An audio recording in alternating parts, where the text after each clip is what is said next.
রাতের অন্ধকারে যখন পুরো পৃথিবী ঘুমিয়ে যায়, একটা মানুষ তখন জেগে থাকে, শুধু আমাদের জন্য।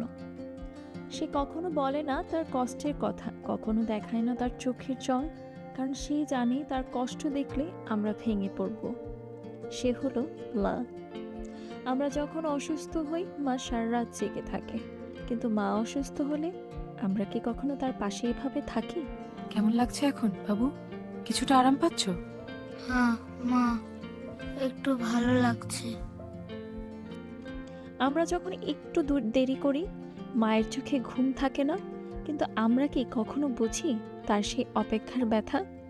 মা কখনো আমাদের কাছে কিছু চায় না, না দামি উপহার, না বড় কোনো আয়োজন।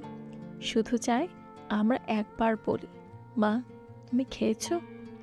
মা তুমি ভালো আছো তো?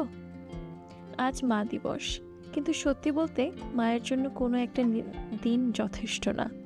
যদি পারেন আজই মায়ের কাছে গিয়ে বলো, মা আমি তোমাকে অনেক ভালোবাসি।